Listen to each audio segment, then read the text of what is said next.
in general. Attendance at the conference is open to all Masons. We invite anybody who's able to attend, and as is the case with this lecture series, take advantage of some of those resources that are out there. Tickets for the event are $25. They are available on Eventbrite, and you can also get there through the Midwest Conference on Masonic Education's website, which is www.masoniceducationconference.org. Or again, the event is searchable on Eventbrite, and we would invite anybody who's able to attend to plan to be there on April 24th this year. Right, Worshipful? I think that is all I have. Thank you for the opportunity. Thank you, Right Worshipful, for sharing that great opportunity about some education and some opportunity for our lodges to pick up some new content and new discussions. It is my pleasure at this time to introduce our co-host for the evening, the Senior Grand Warden of the Grand Lodge of Missouri, Right Worshipful Brother Charlie Wiegert. Right Worshipful Sir, the floor is yours. Thank you, Right Worshipful. I'd like to welcome everybody tonight to the 6th installment of our Bicentennial lecture series. Our presenter tonight is our Grand Orator, Right Worshipful Brother Jacob Thompson. He has done some extensive research on the Masonic College of Missouri, something many Missouri Masons probably don't know very much about, and I bet there's a lot of you out there that didn't even know it existed, a lot like me. As you look back through history, Masons have always been involved and interested in education and having education available to all children.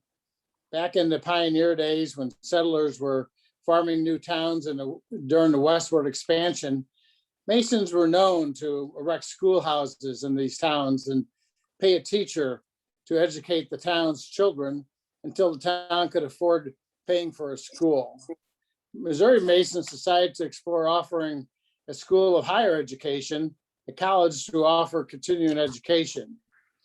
I'm not sure if the hope was that these students might one day join our fraternity, but Right Worshipful Brother Jacob will let us know why Missouri Masons undertook this endeavor, who the pupils and the teachers were, the curriculum that was offered, and other interesting happenings, and why it failed in the end. Before Right Worshipful Brother Jacob enlightens us, I'd like to tell you a little bit about what Missouri Masons are doing these days to promote higher education for Missouri high school students. We offer 3 different scholarships, two funded by donations and 1 funded by dues. This past weekend, our scholarships selection committee met and reviewed over 800 applications from over 650 high schools and selected 14 students to receive scholarships. The value of these scholarships is $316,000. We've been awarding these scholarships for about 20 years and hope maybe some of the recipients are making our world a better place to live in. Our Worshipful Brother Jacob, the floor is yours to enlighten us on the history of our Missouri College. Thank you, Right Worshipful Brother Charlie. Brethren, it is an honor and a pleasure to again speak with you tonight about another interesting and exciting topic related to our Masonic history here in the Grand Lodge of Missouri, and really discuss a topic that perhaps you might not be overly apprised of. As with some of my other presentations, the idea tonight is to hopefully give you a basic foundation to start a discussion in your own lodges about this topic and some of the things that happened, and perhaps learn from some of those experiences that have went on before. This is really kind of an interesting topic, and I hope you enjoy it. And with that, we're going to bring up the slide deck and begin the lecture.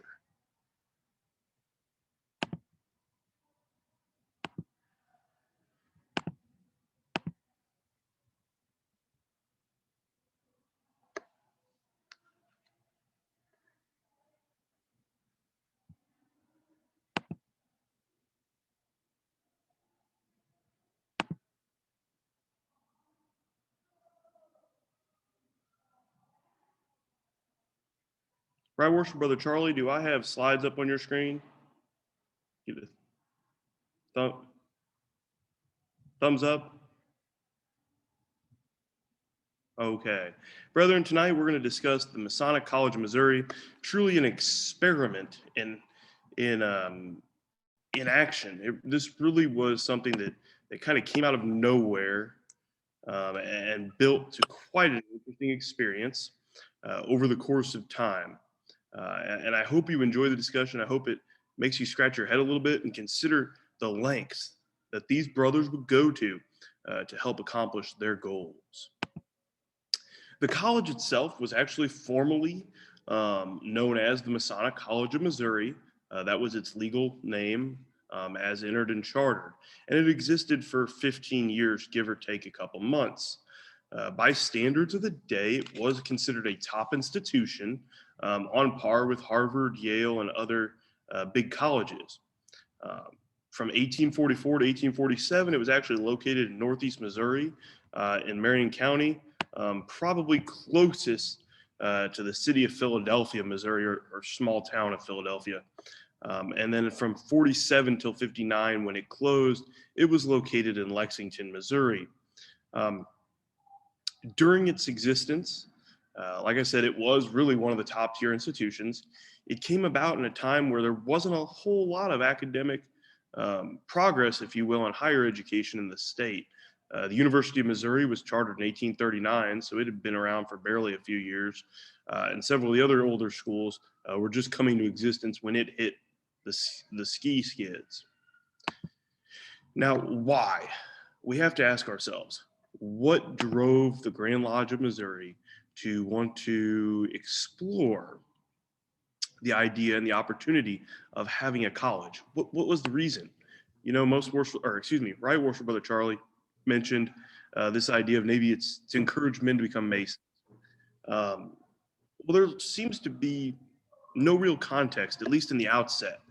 In the annual communication of 1841, the topic of a college comes out of the blue, literally out of nowhere. Most Worshipful Brother Stephen Webster Barnes Carnegie offers a resolution. And he basically says in his resolution that it is necessary and expedient, and it is the imperative duty, as well as to the interest of the Grand Lodge, to establish a college, an institution of learning for the sons of indignant Masons and such others as the Grand Lodge may from time to time admit.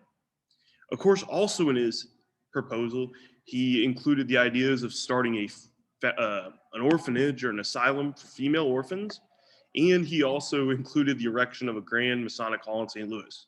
So he offers up this resolution. It's 1841, and he basically says, I want to start a college, we want to start an asylum and a home for orphans, and we want to erect this big grand Masonic Hall. And once we do all that, we're good. And you got to pay attention to what was said there. He talks about it being necessary, being expedient, being imperative. Well, why? What's so important in 1841? And he proposes all of this. He lays out this grand plan when the Grand Lodge Treasury barely has $600.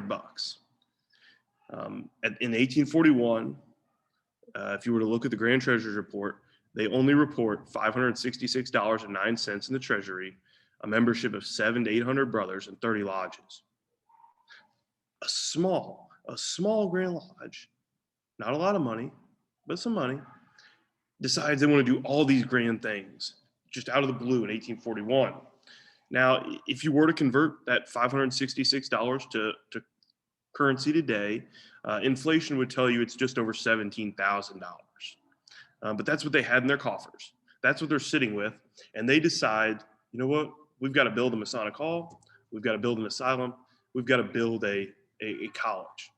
Now, interestingly, Carnegie proposes these things. Of these things, the college is the only thing that really actually gets wheels and goes forward. The asylum for female orphans falls by the wayside, more or less, and the Grand Masonic Hall becomes a constant thorn and discussion point for years and years to come. But again, this statement, why did it come out of the blue? What's the reasoning? Well, if we look to one of the really more foundational works on the Masonic College, Most Worshipful Brother Henry Childs presents us with some thoughts. And in the 30s, As an early part of the Lodge of Research, before it was the Lodge of Research, Most Worshipful Brother Childs wrote a paper which ended up becoming a book on the Masonic College. And he looked at that 1841 resolution and he kind of scratched his head about it. And he basically came up with a couple very valid points. He says, look at how they use the words expedient and necessary when they say the Grand Lodge needs to do this. It's imperative, it's expedient, it's necessary that the Grand Lodge opens a college. Well, you think if something's that necessary, something that's expedient, had been brought up before. Most Worshipful Brother Childs himself puts up the hypothesis that probably the reason it hadn't came before was because of, well, obviously some of the challenges that had been going on, the anti-Masonic period. And so he thinks, at least it's his opinion, and it makes good sense, that the reason the college was proposed was as a way to put a positive spin on the fraternity. It was a move to quell negative comments, negative implications about the fraternity because, hey, we have a college. We're helping take care of people who need education. We're a pillar of the community outwardly after all this anti-Masonry. And for those brothers who will remember when we talked about the early proceedings of the Grand Lodge several months ago, you'll remember that it was often discussed that there were several very prominent ministers in St. Louis who were very anti-Masonic through the 1830s.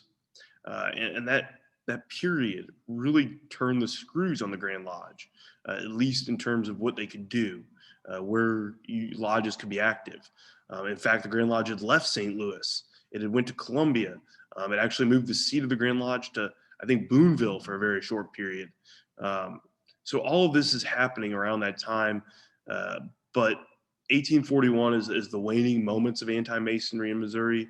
And so very likely it seems the base point for this college was as a positive spin, a positive mark in the community, a way that Most Worshipful Brother Carnegie and some of these other brothers thought they could maybe slap a nice sticker on the craft and push it down the river with a little positivity. But you got to then sit there and go, okay, so this Grand Lodge has $500, $600 in its treasury, and it's going to start a college. How is it going to pull that off? Where's it going to put it? What are they going to do?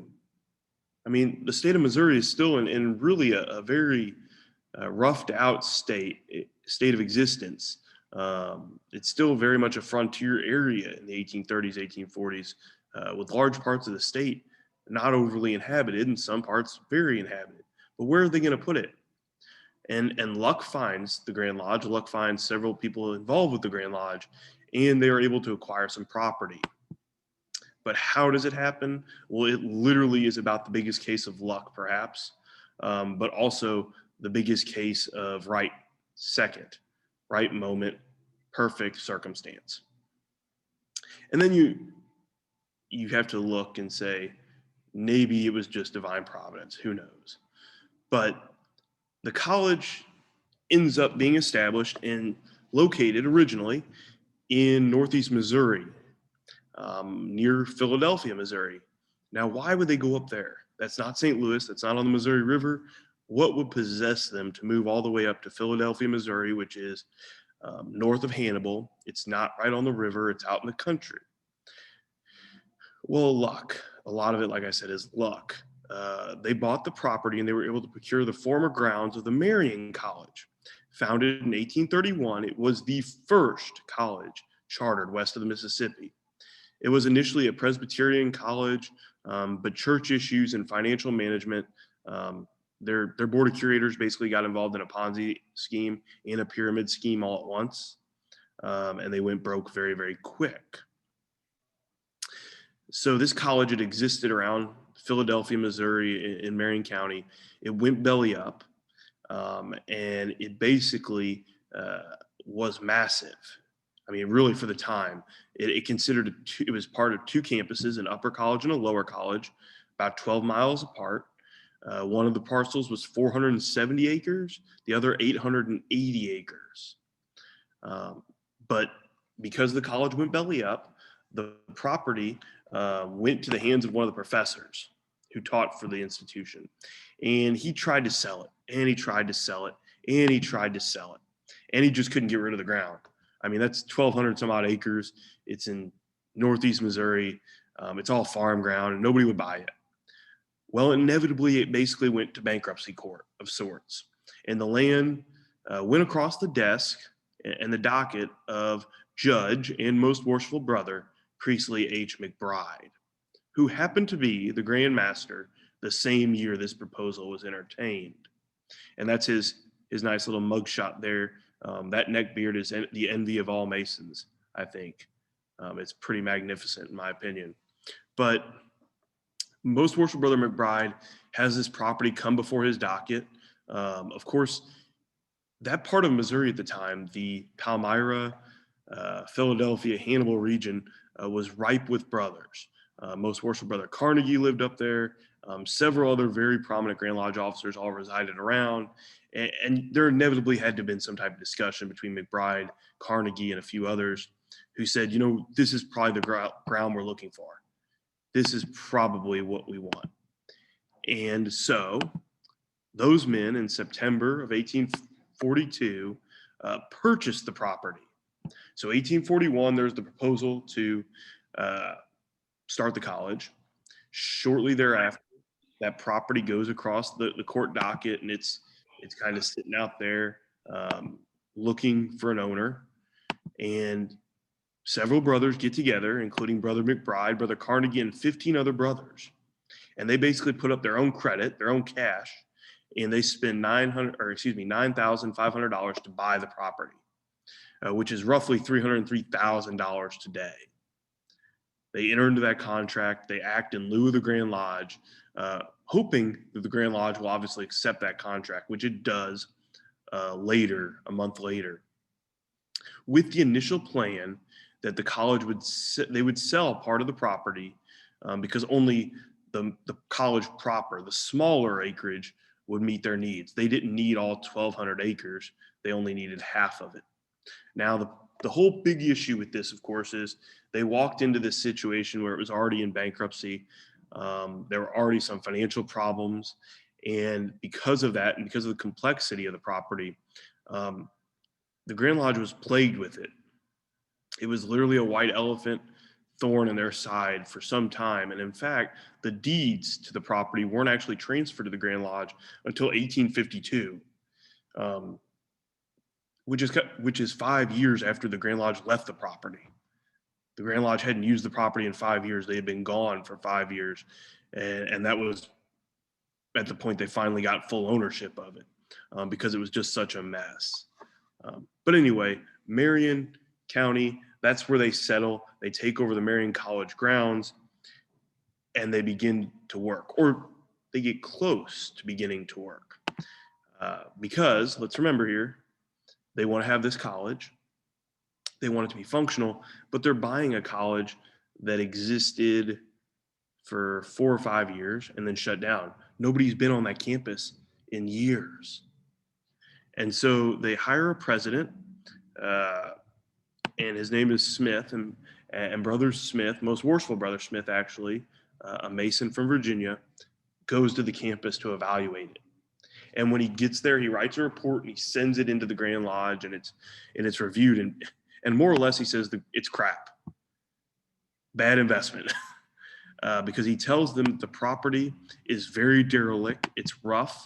When he goes into the buildings, none of the buildings are fit for human habitation or use. Many of the rooms in the buildings were used as stables and hog sties by the men who had prior owned the property before they lost it to bankruptcy. The windows were busted out, the doors were gone, the door frames were knocked out. There was once a fence that encircled a prairie right in front of the main college. All the fence posts were out. Randomly, you'd see an upright, but most of it was gone. The dorms were uninhabitable. There were animals living in the dorms. It was going to cost a lot of money to repair it. And so he gave his honest opinion. And the Grand Lodge stepped up to the challenge and made those adjustments under President Smith's instructions, and they made the upgrades. Mind you, this is 1842, and the school really didn't start to roll until 1843, 1844. Now, the oversight of the full campus, just to kind of give you a brief touch base on faculty, and we'll hit on some more of this later, was administered by a president. And the first president was J. Worthington Smith, who was in charge of the campus all the time it was in Marion County. He was the chief instructor there the entire time it was located near Philadelphia and through part of the transition to Lexington. He was a Grand Orator for the Grand Lodge of Missouri. He was a past Grand Master of Virginia and a past Grand High Priest of the Grand Chapter of Virginia. The second president was a man by the name of Wilkins Tanhill. He did not accept election. They elected him at Grand Lodge, sent somebody to go tell him, and he turned him down. They also had brothers Adel Sherwood, C.G. McPherson, Ferdinand Bombal Shaver, Archibald Patterson, and William T. Davis. All of these men took turns, most of their terms being very short as the leaders of the campus. The one that is extremely unique and is really, it shows you how dedicated this man was to education is Archibald Patterson. Patterson was an instructor at the college almost the entire time he was there. He himself, out of his own pocket, went and purchased the college's lab equipment. He was given a small appropriation. He went to go purchase lab equipment, and when he realized what they gave him wasn't enough, he spent money out of his own pocket to finish buying everything to suit the scientific rooms and all the beakers and tubes and stuff they need. He also helped purchase and donate 350 volumes for the school library. His generosity goes beyond that, though. The college was almost always indebted to him from the start of the moment he worked there. He took a reduced salary very frequently while he let everybody else get full salary, and his indebtedness wasn't cleared till after he'd been employed there for 11 years. So he said, you can pay me less. It's okay. And we'll just draw it out or fix it later. And so 11 years later, he was finally cured of all indebtedness on salary that they owed him. But these were the men that led it. These are the men that served as kind of the key points as the college started to evolve. And right now, we're, of course, talking about this point where we're on the campus in Marion County with J. Worthington Smith. Now, one of the interesting caveats about the college was that the charter that the Grand Lodge put together required that every instructor be a Mason. And that excluded common laborers, female servants. And to that end, in 1844, College Lodge number 70 was chartered. And the lodge's first master was Most Worshipful Brother Smith. The College Lodge thrived for some time, but of course, the college left the area in 1847. And when they moved to Lexington, there was already a lodge there. So College Lodge, basically by that time, had grown. It had added some local members. And so it moved itself to Warren, Missouri, and became Dickerson Lodge number 70, which eventually more or less faded away, is probably the best way to say it. There's not a real stop point for them. The campus moving away is really the big shift on that one. But there was a lodge, it was attached to the college, and it existed for a very short period. Now you have to scratch your head. We've talked about some of the leadership, we've talked about some of the base ideas, where this was located, what was going on. But what were they teaching? What type of college was this? Was this a liberal arts college? Was it an ag college or a tech college? What was going on? Well, the curriculum was extremely intense. I remind you that I said earlier that the comparison of this school to Harvard and Yale at the time was very equal and very well complemented.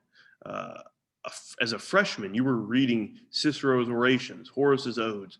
You read the Greek Testament, the Greek majors, first volume. You read elements of history, geometry, composition in English and Latin, declamation every Saturday, and you had Bible recitation every Sunday. As sophomores, you just piled it on even more. You were learning things like navigation and surveying, nautical astronomy. In the state of Missouri, you're learning nautical astronomy and its applications to algebra, to geometry. You're learning rhetoric, logic. Greek and Latin more. All of these things are being laid before you. As a junior, you're shifting it up even more. You're going into calculus. You're learning about geology, mineralogy, chemistry. And as a senior, you're diving into astronomy, intellectual philosophy, moral philosophy, political economy, civil engineering, constitutional and international law, botany and vegetable physiology, and still that Bible recitation every Sunday morning. Now, if you're an ambitious man and that doesn't bog you down, you can also select and ask to learn Hebrew or French or Spanish or Italian at any of those times. So if you think, Latin and Greek aren't going to bog you down, why not take a stab at Hebrew too?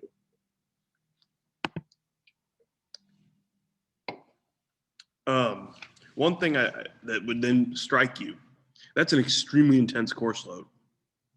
Even today, for someone studying classics or older in an older campus that may be held to some older models, that's an extreme course load. But what do you graduate with? What is the degree that you pin up on your wall? Well, any student who graduated received a Bachelor of Arts. What's intriguing here is an old academic process that we really don't see anymore, and that is the in-course method. 3 years after you had received your bachelor's, if you were in that field, or if you were practicing the same general field that you had entered, you would receive a Master's of Arts in course. In course basically means you kept up your study, you were still in the academic process of learning, and that was the natural method. So you would have a lot of guys earning their Master's in course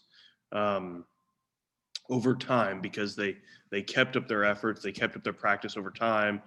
They came back and met that standard. And that was a standard way of conferring a master's degree for many years. Several of the presidents we hit on earlier, that's how they earned their master's degrees. Now, the short time the school was in existence and with the rigorous course load, there's a very short list of alumni, extremely short. Yet, the alumni list is extremely impressive when you consider some of the things these men did afterwards. You find a lot of men who went to this college for 1 or 2 years and then left and finished somewhere else, or vice versa. You also have to take into account a differing standard of education. There are multiple men who went to this college as freshmen, college freshmen, who were 10, 12, 13, 14 years old and graduated before they were 18 with a college degree because educational standards were different then, things like that. Now, campus, of course, begins to breathe very early on.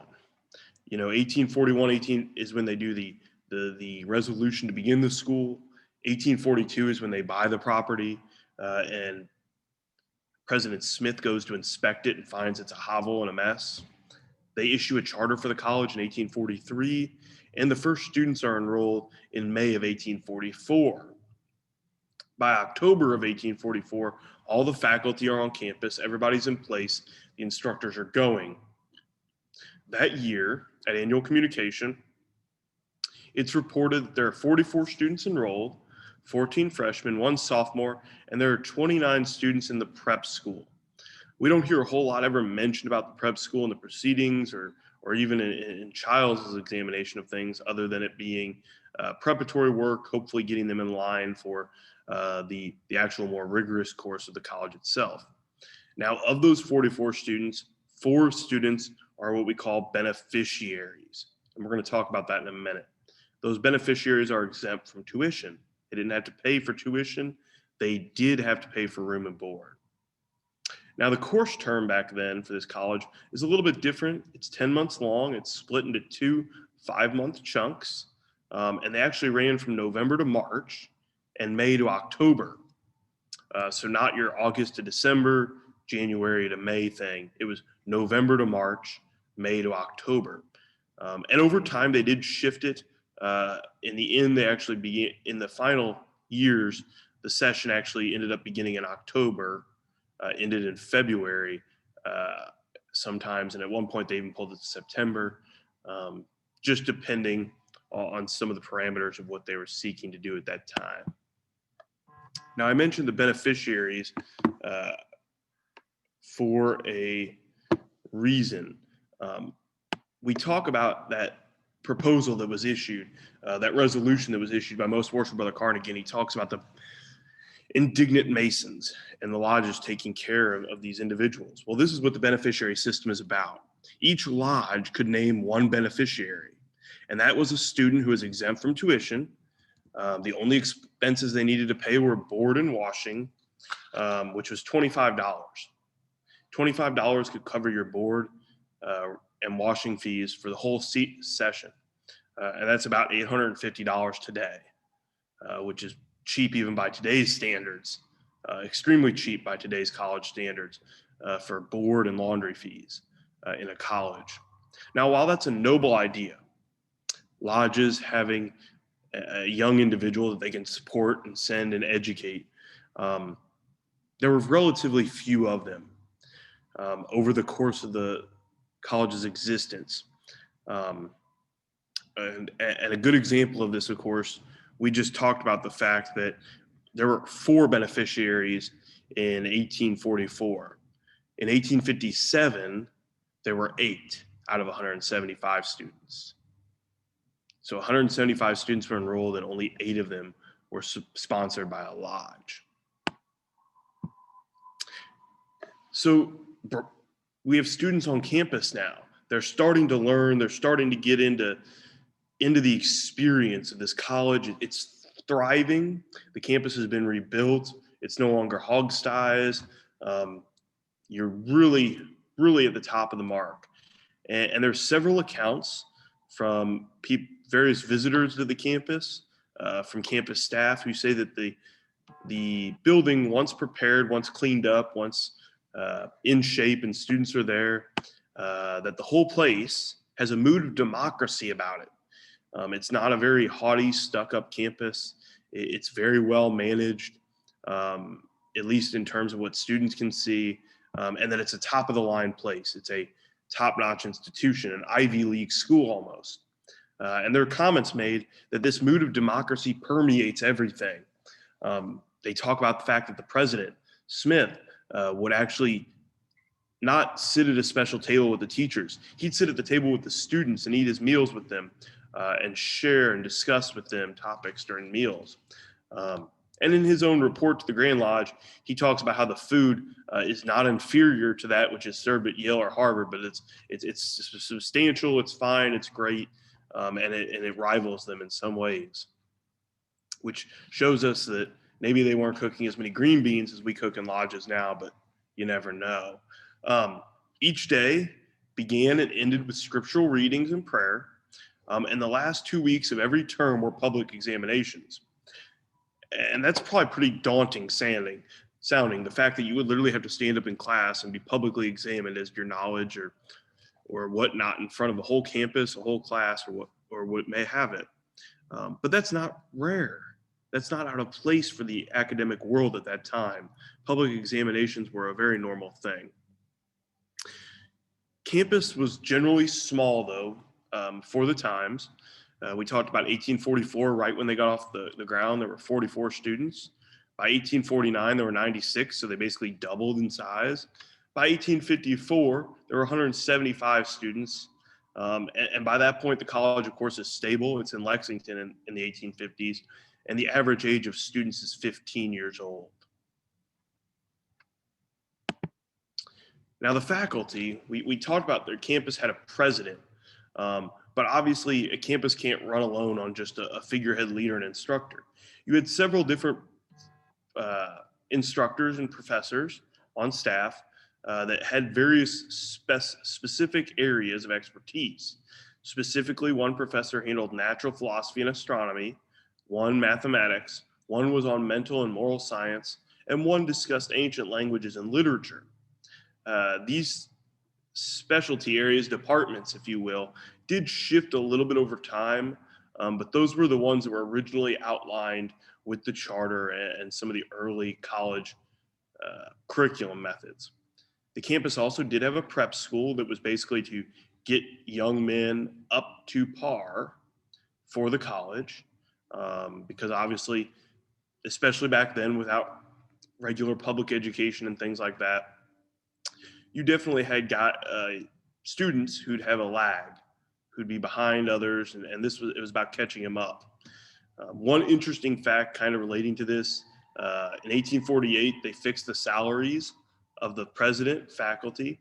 The highest salary was $1,500, which roughly translates to just under $50,000 for the most well-paid of the teachers.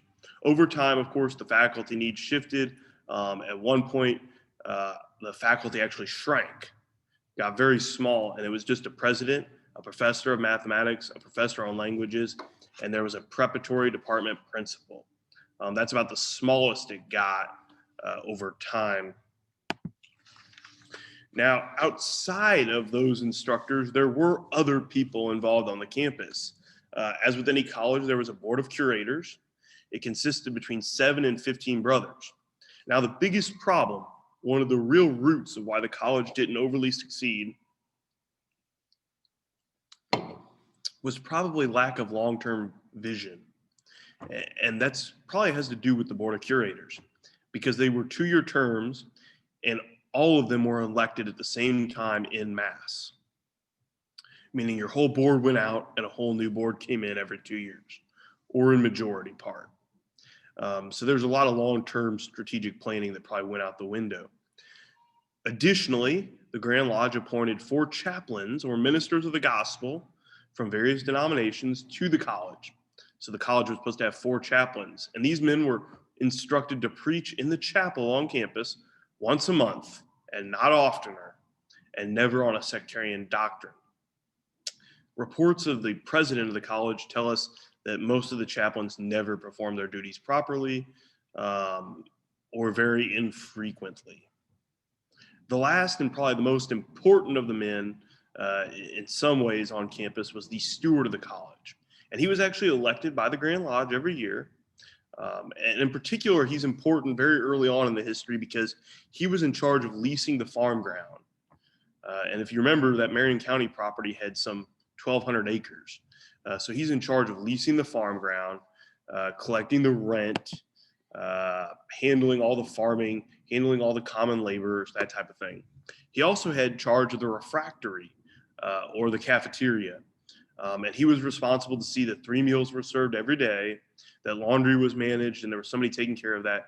And he was also responsible to provide materials for lighting in all the buildings. So whether that's candles or oil or anything along those lines, it was all under his purview.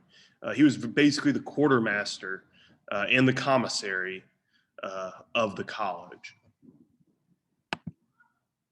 Now, with all those guys working for the college, with all these students being there, with all that property, you have to ask yourself, how is all this paid for? How is all this done? Well, primarily it was through subscriptions, is what they called them. And basically there was a man known as the college agent. The first college agent was most worshipful brother Stephen Webster Barnes Carnegie, the man who made the resolution to do this whole college. He was the first one. And basically he went out and he solicited money, donations. And these subscriptions were paid to him, and he garnered a lot of money. He actually was very successful outside of the state of Missouri. He'd actually get these subscriptions outside the area, donations, things like that. There were also subscriptions that basically set it up kind of like a pre-college enrollment process almost. They guaranteed you a spot later down the line type thing. So there were men who did that. They gathered donations. Additionally, starting in 1849, they authorized scholarships. The Grand Lodge approved it. And your lodge, or you as a brother, or you as a town could buy a scholarship. And $50 entitled you to a student having instruction in all or any branch for 5 years. $100 could do it for 10 years.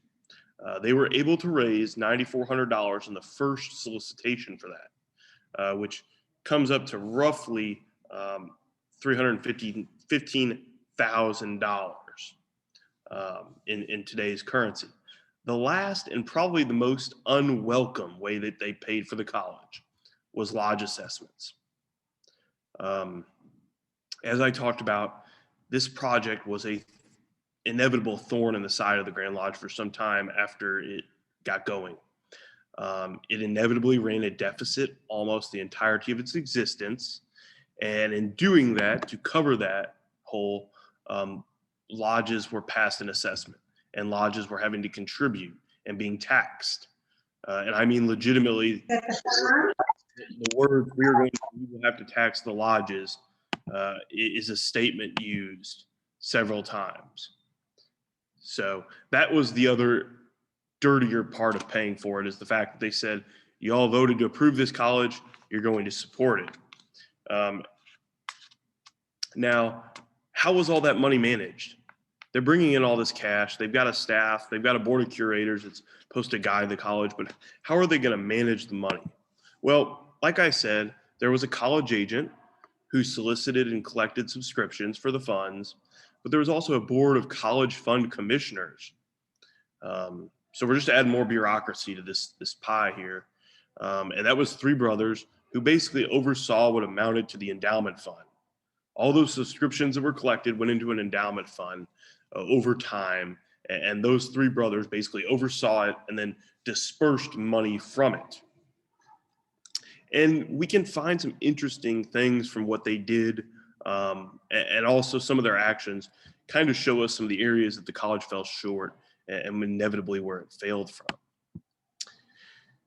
One interesting aspect of the college that doesn't often get a lot of light is the non-existent female academy. And I call it non-existent because it's only ever mentioned so much in kind of weird whispers of paperwork. The existence of a female academy or a female department. So this is a male college, all men. The existence of a female department being added to the campus in 1844 is only mentioned in local historical accounts. We don't see it mentioned really in the proceedings of the Grand Lodge. We don't see it mentioned in anything that comes from the Grand Lodge of Missouri or any of that stuff. Only in like local Marion County paperwork do we see a female department at the college mentioned. And it's never even mentioned in the report of the college president or the board of curators. What is mentioned, though, what does make the Grand Lodge reports, is some kind of funny expenses. In 1846, we see some expenses for a piano, rent for a teacher in the female academy. That's weird. Furniture and repairs in the female academy. Hauling piano in the female academy. Glass for college in the female academy. Amounting to about $51, which is quite a substantial sum back then. It's closer to $2,000 or $3,000. So this female academy we see here. But what's interesting and what I draw your attention to, of course, is the fact that only local reports talk about it, beginning in 1844. We really only see it appearing on Grand Lodge expense reports in 1846. And in 1847, the college moved to Lexington without a mention of it. So very summarily, if there was a female academy, it lasted for maybe 2.5 years at the most, and then slowly faded into darkness when the college moved locations. Now, the college opens in 1843, 1844. It's up in Marion County. I already talked to you guys about the idea that Marion County it's rural, it's Northeast Missouri, it's not on a river. There are rail centers and there are cities nearby, but it's not located in a city. It is literally out in the country. So there's a lot of issue with that if you think about the time with transportation and getting people there, getting students there from across the state. And so there begins to be discussions about maybe there needs to be a change in scenery. Maybe we need to move the campus. Maybe we need to find a new place. And in 1846, there's a resolution submitted to consider a permanent location for the college. Now, I find this interesting because literally the year before this resolution's entered, everything's fine. Everything's dandy. Like, it's all rosy. There's nothing wrong with being in Marion County. Everything's perfect. And then out of the blue, they're talking about needing a permanent location. So there's a letter sent out to all the lodges, and it basically says, we're going to move the campus. It's been voted on, but we don't know where yet. And we want you to send us resolutions.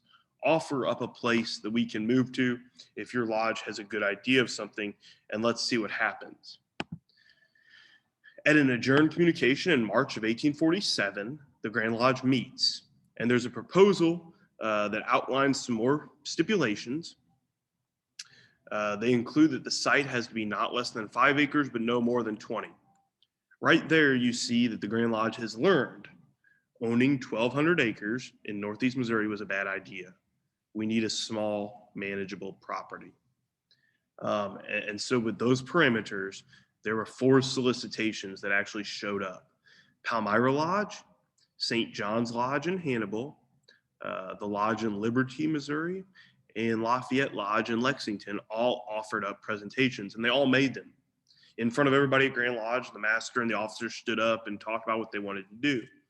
After the first presentation, Hannibal withdrew. St. John's Lodge backed out. Of course, Palmyra is really not that far at all from the original campus. Liberty is over in the Kansas City area. Lexington is, of course, central-ish, but towards the west. After all the proposals were heard, there was a vote, and in the end result, 137 brothers voted for Lexington, 52 for Palmyra, and 13 for Liberty, thus officially sanctioning the idea of moving the Masonic College to Lexington, Missouri. But let's consider that for a minute. Let's consider this win on the ballot. This shift is a big move. You're moving an entire campus. You're moving faculty. You're moving students. So they laid out some instructions. They talked about how are they going to facilitate this? How are they going to make it work? And they do it. Now, just for some brief visuals here for you, my brothers, you see some stars here representing Hannibal, Palmyra, Liberty, and Lexington. The college was originally located here, moves to Lexington out of the options that were selected. What's interesting, though, just for some more visuals for you, is this map. Now, every green star you see is a Missouri Lodge that did not existed prior to the 1850s, but did not exist when the college was founded. All the other stars represent lodges that were involved with the college in one way or another. The purple stars are ones that are still around. As you can see, there's a cluster of lodges along all the general trade routes, whether you're talking rivers or rails. But it makes sense. It makes sense that the lodges that spoke up about having the college were all near the river or rail lines, highly traveled areas. But choosing Lexington is an interesting choice, but one that makes sense. Why does it make sense? Well, pretty simply because Lexington was actually the largest lodge in the state at the time. It had 54 members. There were only 62 lodges in the state at that moment. Citizens in Lexington had raised $30,000 voluntarily. That's almost $1 million in today's currency. It's about $957,000.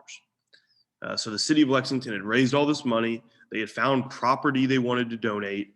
They made a heck of an offer. And just for reference, brothers, you see this map on your screen of the city of Lexington, technically dating from around the Civil War. You see this building up here that my cursor is on. That is the college and the dormitory located on a bluff high above the city. That is the college and dormitory. And these small lines are representative of where the entrenchments were during the Battle of Lexington. So vote is taken. They're going to move to Lexington. But what happens to the old campus? What happens to the ground in Marion County? Well, they tried to sell it off over time. They were able to sell some of it in 1846, some of the ground they weren't using, for about $5,000, close to about $170,000 today.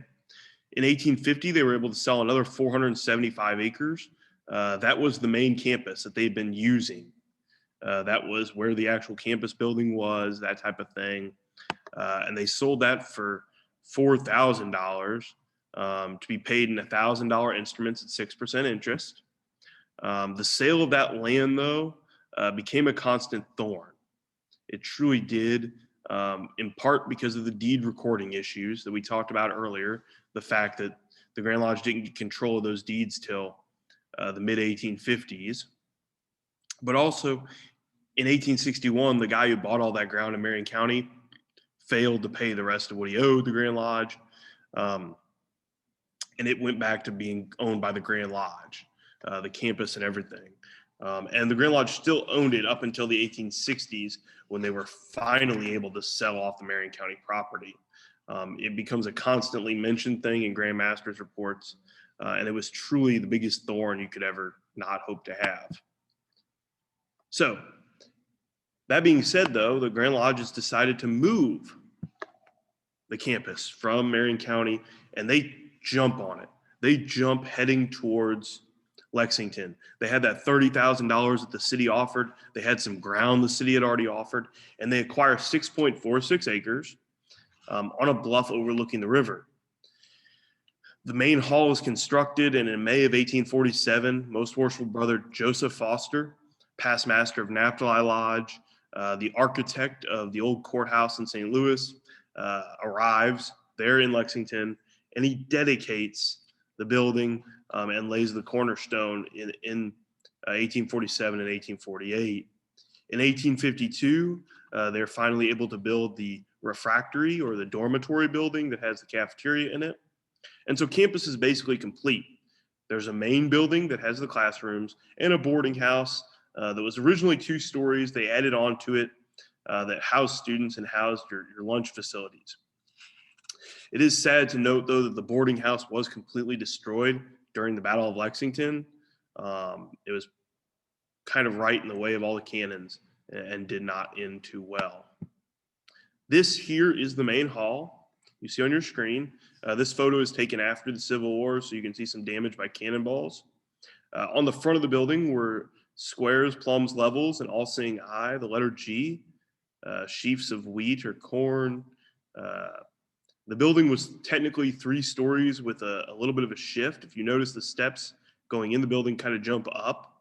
This whole first main floor was classrooms, the floor above classrooms, and then this half basement level was the chapel.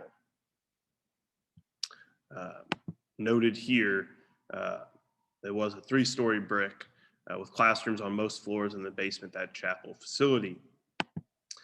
Now, accounts from the college are varying. You can find them in local reports and things like that. One of the interesting stories that Most Worshipful Brother Childs talks about is the fact that there was a school bell outside of the building. And he talks about some of the mischief that the students would get into. Things like placing pins, hairpins, bobby pin type, or not bobby pin, but straight pins and things on brothers or students' chairs, and professors sitting on them and then jumping out of their chairs screaming. Another story that's conveyed talks about how the bell for the school kept ringing at night and no one could figure it out. They finally assigned a brother to kind of keep a watch on it. And one night he kept watching the bell ring out of the blue. He couldn't, and there was nobody around it. He walked down the hallway and he found 3 brothers or 3 students in the room, ringing the bell with a very thin string that they had run around the clapper and ran up to their window so that they could keep playing with the bell and no one would see them.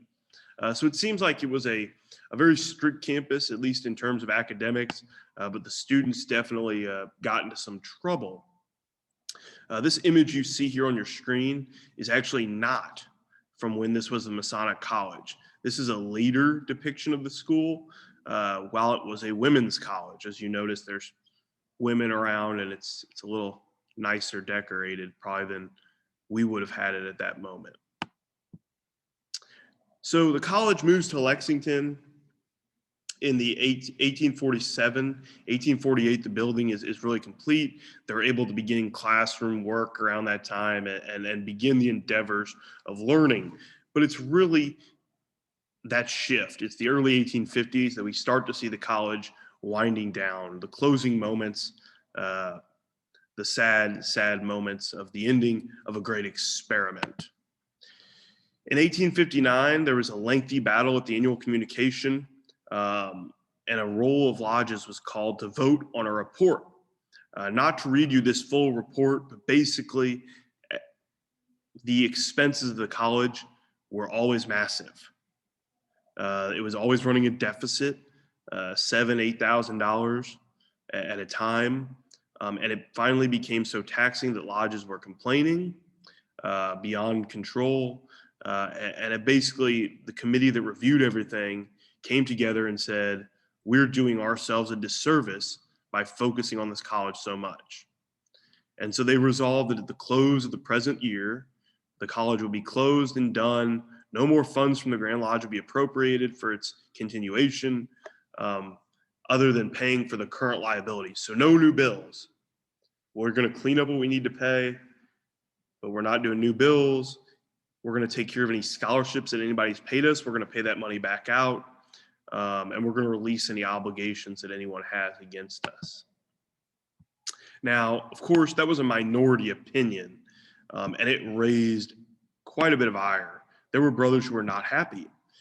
Consider the fact, of course, that this pops up in 1859, and less than basically 13 years before, the city of Lexington raised all this money out of their own pockets to move the college. And now they're told it's closing. The decision to close was so opposed by certain small factions that the two lodges that existed in Lexington at that time, the one large lodge that was there, it actually split due to some animosity and some political leanings. They wouldn't be seen together. They actually came together. They reconciled, at least publicly, to say, hey, whoa, we don't want this to happen. And so they actually tried to hold a convention in June of 1859. It was not sanctioned by the Grand Lodge. It was not arranged by the Grand Lodge. It was literally a convention of lodges with the purpose of keeping the institution open. And it was presided by most worshipful brother John Ryland, who is a past Grand Master. The convention decided that they were going to host another one in October where they could come together again. They'd write some resolutions. They'd condemn the Grand Lodge's actions, and then they would carry their argument to the floor of the annual communication in 1860. Now, inevitably, if your brothers are hearing this, you're already realizing this is probably not going to end well. A bunch of lodges coming together, holding their own convention, a past Grand Master leading it, going against this layout of ideas that the Grand Lodge has done.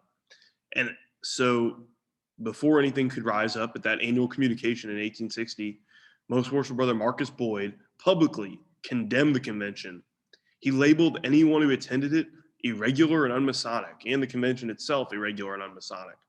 And he said that he supported the action of the Grand Lodge. He supported what was approved, and there was no response, no action from those lodges other than a lot of grumbling. Now, just for a minute to step away and consider what exactly contributed to the failure. Why did they close? What was part of it? Obviously, we've already talked a little bit about the idea of unstable leadership and management. The board of curators, like I said, was all in, all out every 2 years. The school was never financially solvent. It always ran a deficit. And there were never proper plans made to allocate funds for administrative costs or other expenses. They literally never really sat down and budgeted for your normal administrative stuff. And so a lot of those things kind of popped up and then just hit their coffer hard.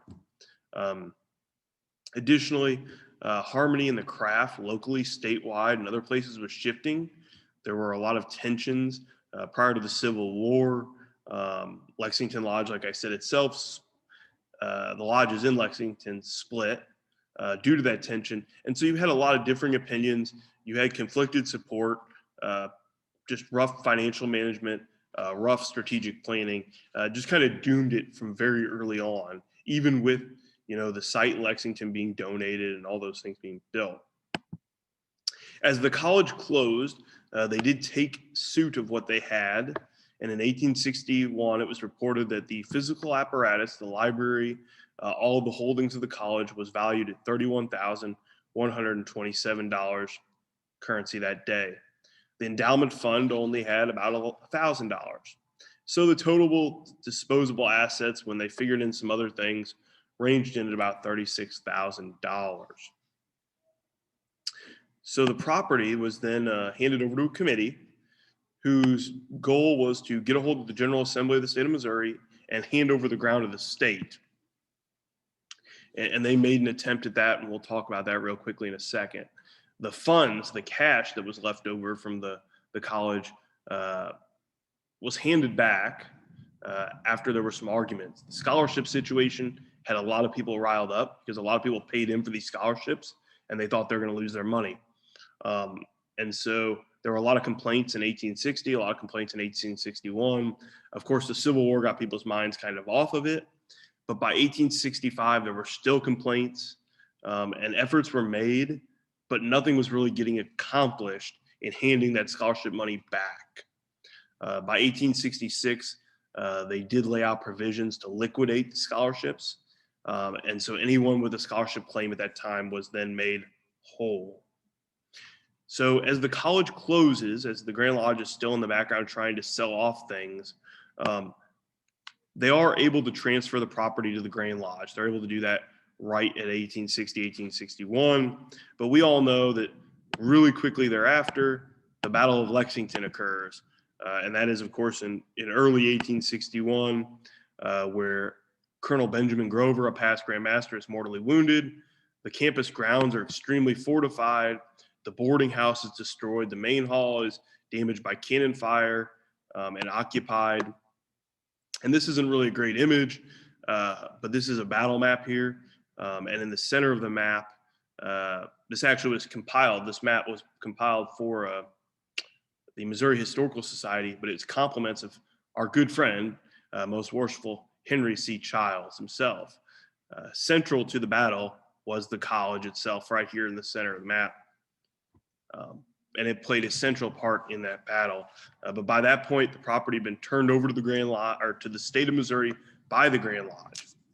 And when the state of Missouri turned it over, they did put some interesting stipulations to it. And those stipulations were pretty simple. They handed it over to the state of Missouri in May of 1861. Yet in the course of that, the state lost the deed. The property just kind of was adrift through the rest of the war. The state tried to open a military school there for a very short while. It closed. In 1866, they tried to open a school for boys and girls, aged 10 to 16. It worked for a little bit, but then it fell apart again. The Grand Lodge had put some very simple covenants in place. When they handed the ground property over to the state, they said, okay, Missouri, you can have this, but you have to meet these certain requirements. Some of those covenants were to establish a first-class military school or a normal school, a teaching college. Since the state of Missouri did not do that, in 1870, the governor directed the deed to be executed back to the Grand Lodge. So the Grand Lodge thought they got rid of the property, and by 1870, like a really, really bad boomerang, it came back and knocked us square in the head. The next year, the Grand Lodge moved quickly. They didn't want to hold that property. They didn't want it any longer, obviously. And so they donated it over to the Marvin Female Institute. And a report was issued to the Grand Lodge telling them that, hey, we want to give this property to them. We think it's be acceptable. And so we're told in the report that was presented that on February 1st of 1872, the Marvin Female Institute at Lexington, Missouri, will now be known as the Central Female College, and the same obligations entered into between the Grand Lodge and that institute will be carried out. So the Grand Lodge transferred it over to Marvin Female Institute. The institute changed their name because they got a big new campus. And part of the covenant that they entered into, the Grand Lodge made a deal that said that the college would keep 30 daughters of deceased indignant Master Masons free of tuition charge, who could board in the college. And their expenses would be free except for other than tuition, or excuse me, tuition to be free. The room and board would be something kind of taken out of it. Religious proclivities, they weren't supposed to be forced to any religious ideas. An application for admission. So if a young lady, a daughter of a deceased indignant Master Mason, wanted to be a part of it, to be a beneficiary, they had to apply through a committee that would be appointed by the Grand Lodge. And the fact that the father had died while in good standing had to be explored and verified. Of course, over time, the name of the school changed from the Central Female Institute to the Central College for Women, and it operated up until 1925. In 1925, the property basically fell back into the hands of the Grand Lodge on the disposition of the Central College, and the property was donated to the city of Lexington as a public park. Now, it was donated in 1928 as this park, but something really neat was still standing there. The main hall, that beautiful 3-story building, but it didn't last. Several years after it was donated, the building burned down, and 2 years after that, in 1934, the Grand Lodge arrived and erected a quarter-scale replica, which you can now visit in Lexington, Missouri. Briefly, as we kind of close this up, I do want to touch on some of the alumni of the college. A couple things to keep in mind. This was a Masonic college. There were men who were sons of Masons there. There were also locals. It became a local college in Lexington extensively. And you also have to keep in mind with that, Lexington and a lot of the cities along the Missouri River were extremely pro-Southern in their proclivities and their history and their background. A lot of these men came from families tied to Virginia, North Carolina, Tennessee, and other parts of the South.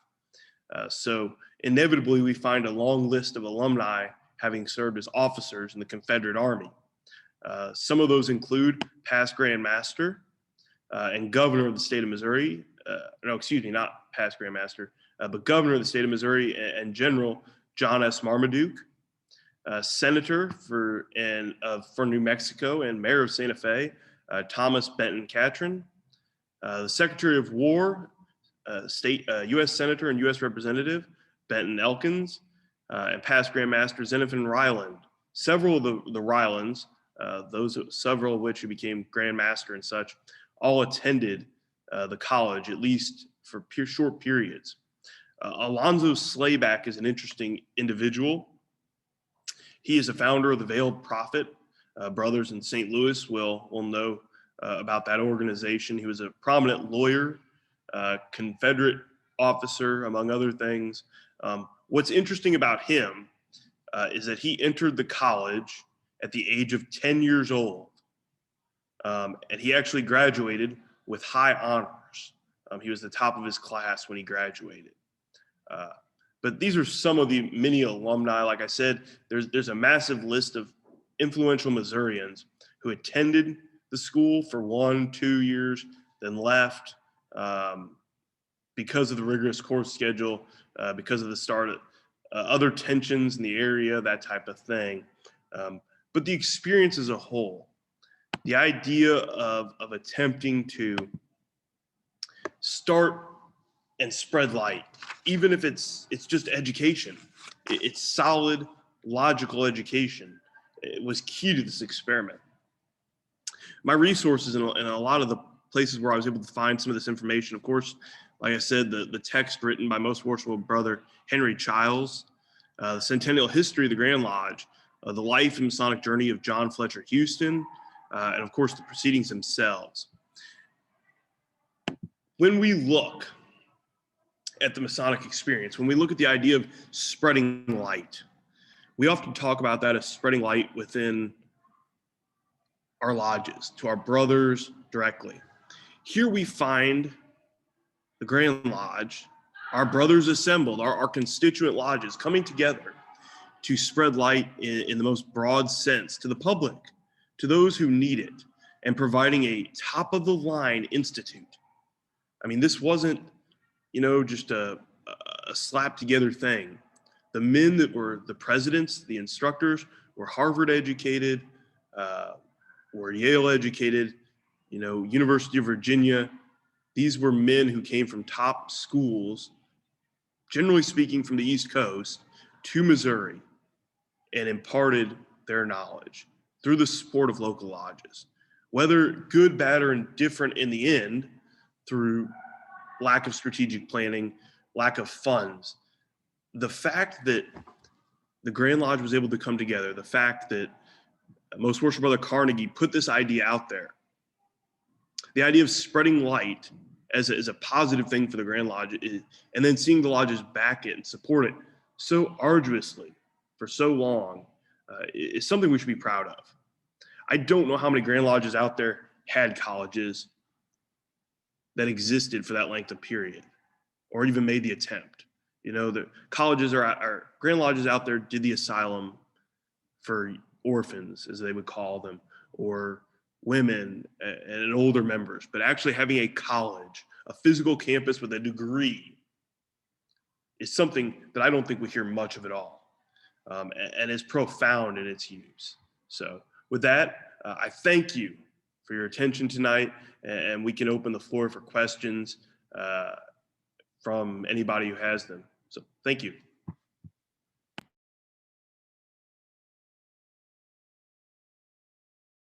Right Worshipful Brother Charlie, you're muted. Okay, Jake, we have a question on the chat. It wants to know how much the lodges were taxed in today's dollars for the college.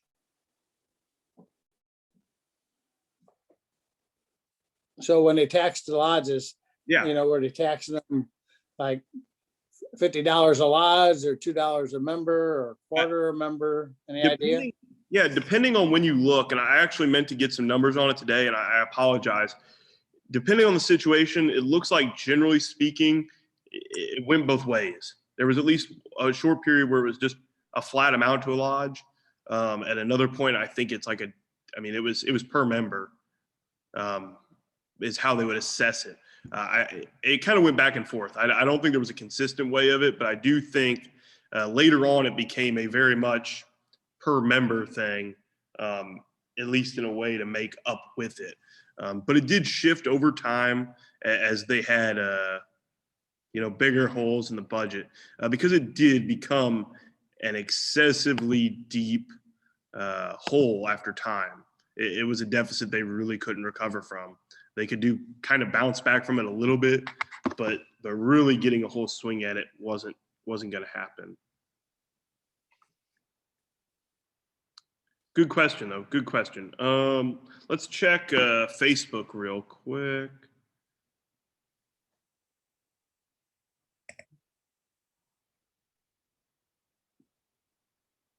I think we've got most everything on there. Any other questions anyone has?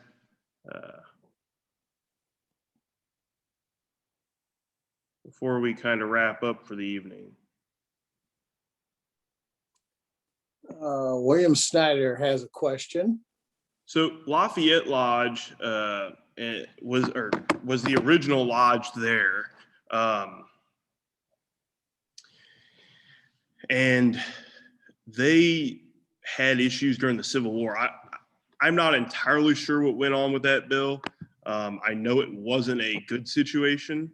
I think we talked about it during the Civil War discussion, but Lafayette Lodge was initially the lodge there. Lexington Lodge spun off. The tensions got so bad that Most Worshipful John Houston, in his year as Grand Master, right after the Civil War, basically found out that the lodges hadn't been meeting in 5 years, that there was so much animosity that Masons wouldn't talk to each other on the streets of Lexington. They would actually it was bad. I mean, we talk about a bad feeling. Masons were not being brotherly at all, to a point that Houston actually had the secretary of Lafayette Lodge issue a summons to every Mason in Lafayette County, which at that time would have accounted to those two lodges basically, and demand that they attend on, it was a night in like January or February.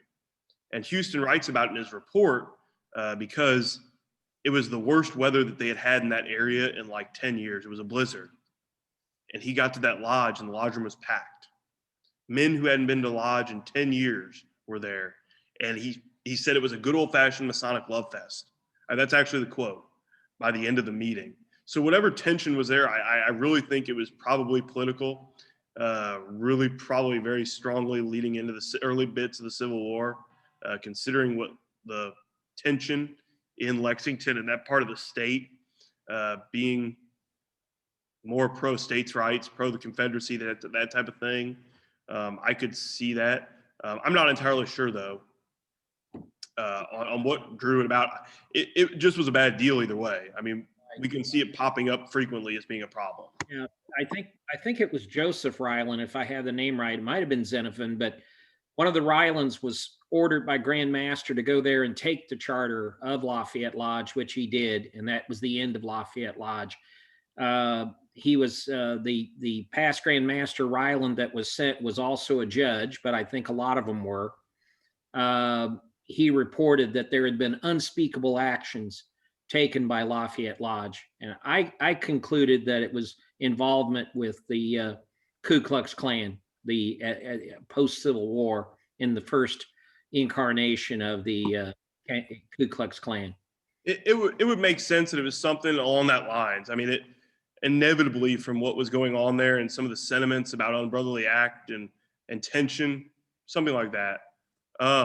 One question that just came through on Facebook, somebody says, if Lexington donated the land, then why was it not donated back when the college closed? That's probably a good question. Generally speaking, they don't really directly speak to it in any of the proceedings. It's very much the idea that the college closed and the Grand Lodge decided we want to do something positive with the ground. So we're going to donate to the state, and the state's going to put together a really good teaching college or a really good military institute. And what you find is, by several accounts, at that point in Missouri's history, there was a massive, overwhelming desire to have a military college in Missouri, a state institute, kind of like VMI, Virginia Military Institute. There was a big push in Missouri at the time to have a Missouri Military Institute that was a top tier function. So the Grand Lodge, Missouri saw it as a great way to hand something off, do a positive. So that's probably why it didn't get immediately handed over to the city or anything like that. And I'm not entirely sure it was citizens in the area of Lexington. It wasn't the city itself that donated the land. And now the money was generally raised from brothers and locals, the $30,000, but the land was a separate donation. Any other questions?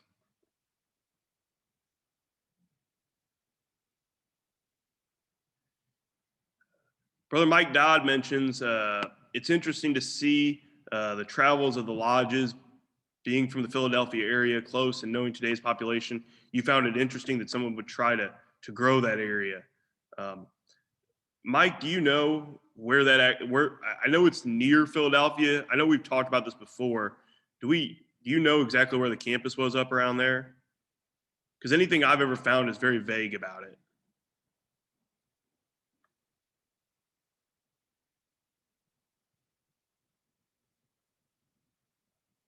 He's muted.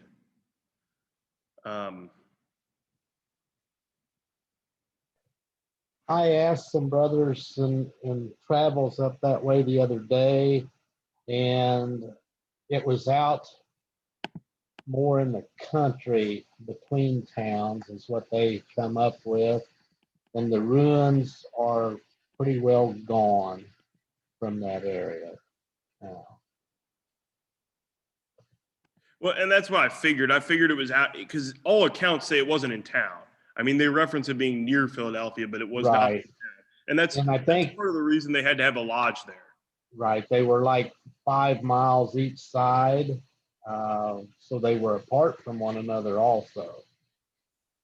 Yeah, they were. It was the two campuses were split.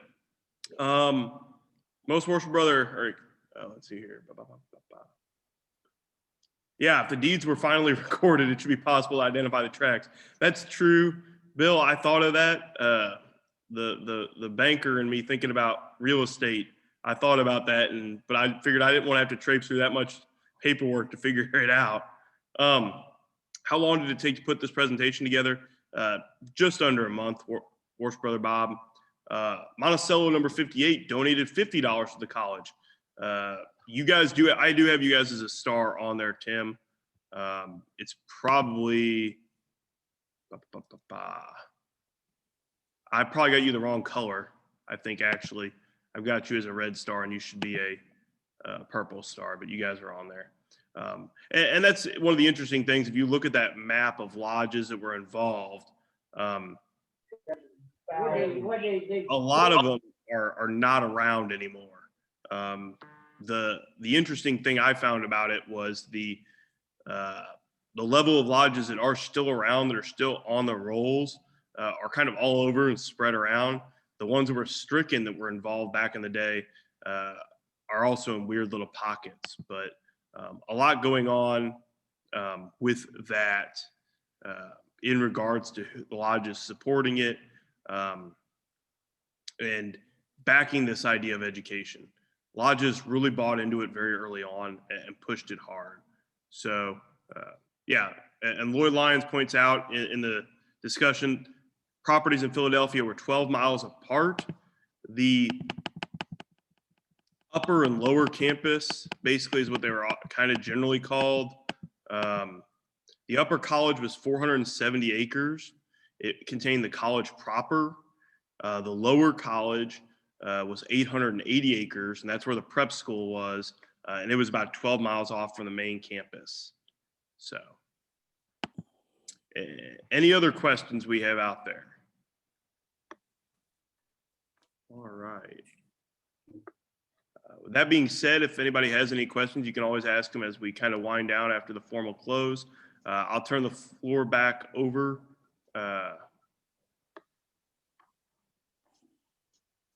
to Right Worship Brother Charlie. Floor is yours, sir.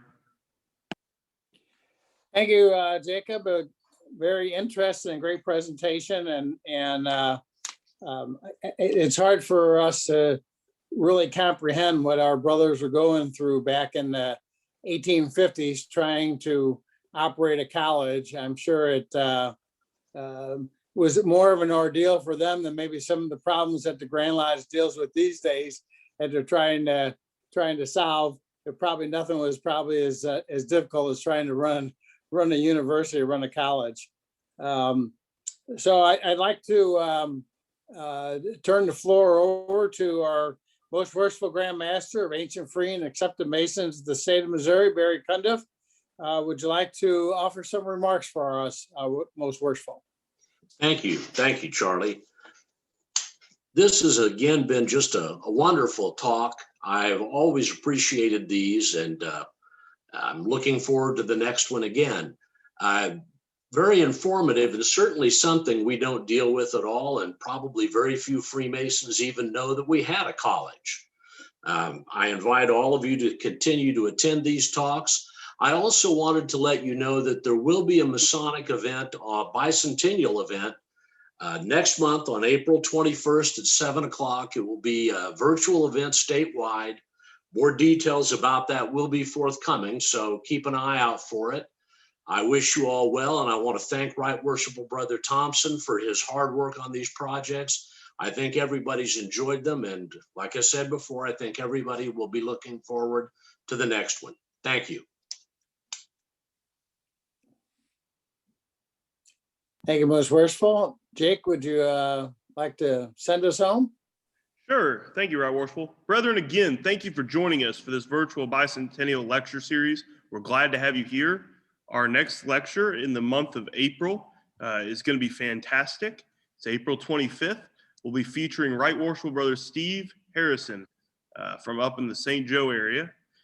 Brother Steve's going to talk to us about some early Freemasonry, some of the things we didn't talk about when we did our earlier presentation, as he focuses on those points before the Grand Lodge period. So it's going to be a great talk. We encourage you to register for that when registration comes up in the next week or so. But that will be April 25th, and we hope to see you then. Thank you all, and have a great evening.